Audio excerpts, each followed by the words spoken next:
Welcome to Noob To Pro, a series where I teach you all the math concepts you need to know to become a math wizard. This episode, we are learning about negative fractions and probability. So let's get started with negative fractions. So this video, we are doing two things that are completely different. So negative fractions, you don't need an introduction. We just did negative division last episode, so this should be pretty easy. So if you know anything about adding normal fractions, which is what this is, we know that we have to make the denominators the same. These two denominators need to be the exact same. But in this, one is negative and one is positive. So what do? We will make both of them positive, and you can change them later. So what would we normally do if this was not negative 4 but if it was positive 4? If this was positive 4, then we would just multiply the numerator and denominator by 2. But because they are not positive, they are negative, we will not multiply by 2, we will multiply by negative 2. What this will do is it will make the denominator positive and the numerator will become negative. But that doesn't matter, only the denominator matters. So if we multiply negative 4 by 2, you get, negative 2, it gives you 8 because two negatives make a positive. So we can replace this with an 8. And now we can do 6 times negative 2. When you have two signs colliding, you have to use the brackets. Then this is going to give you negative 12. So we will replace the 6 on top with a negative 12. There we go. And we now have this. So our denominator is going to be over 8. So denominator is going to be 8 for sure. So let's put our 8 over here. And now we have to do negative 7 plus negative 12. So negative 7 plus negative 12. So when you have two signs that are opposite, you are going to put a minus. So we have negative 7 minus 12. And over here, since we have the same signs, we're going to add these numbers and put the negative sign. So 7 plus 12 is 19, and we're going to put the negative sign. So it's going to be negative 19. So let's put that as our numerator. And that is our final answer for this question. We can now move on to the next one. So this is now subtraction. We have negative 25 over 60 minus negative 20 over negative 40. So in this one, we can actually reduce the fractions by a lot. In this also, you just divide them like positive numbers and put the sign that they have. So here we can, for negative 25 over negative 60, we can divide both of them by 5. So this is going to become negative 5. And this is going to become negative 12. I'm just dividing it by 5. And over here we have negative 20, which can become negative 4. And negative 40 can become negative 8. And we can reduce this even further. Negative 4 can become negative 2. Actually, we can just make it negative 1, and this can become negative 4. So this is our new question.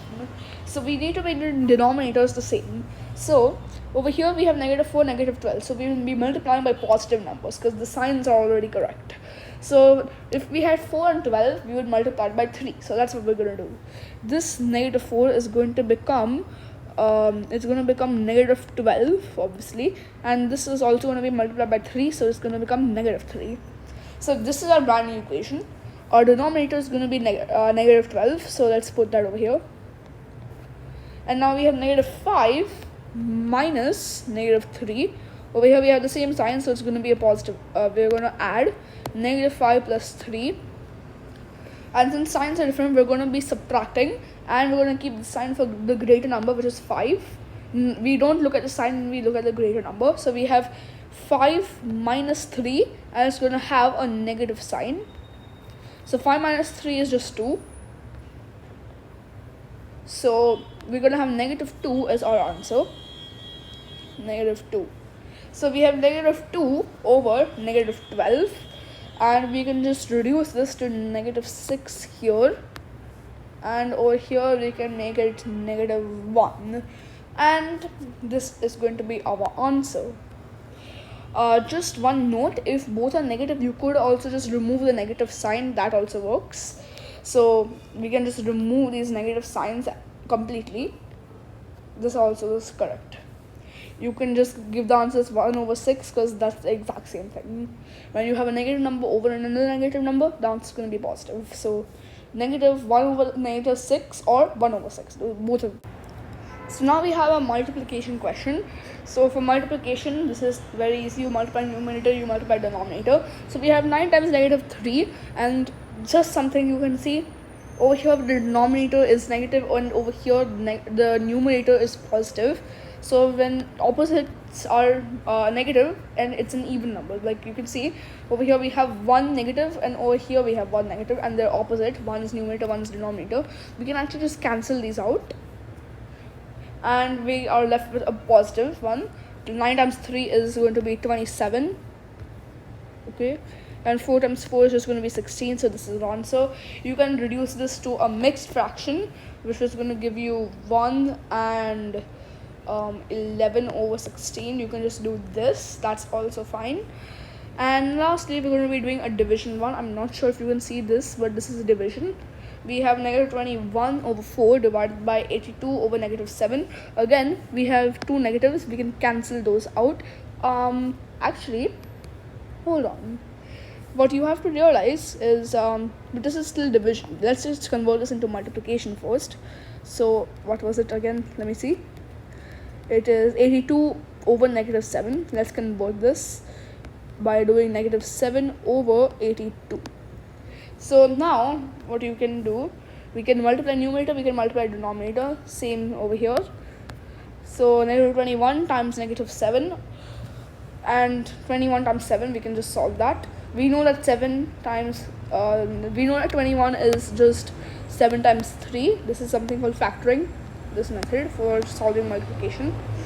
So we can just do 7 times 7 times 3. 7 times 7 is 49.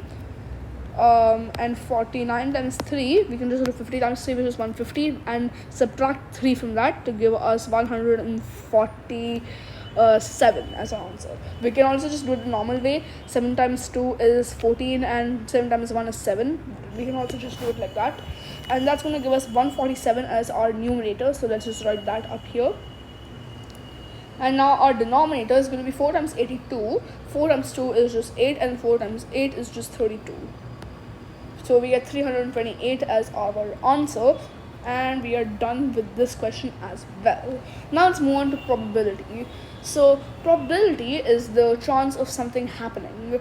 Like when we flip a coin, there are two outcomes, which are heads and tails, and since there are two outcomes, the chance is 1 over 2. It's always going to be 1 over the number of outcomes if all of them are equal.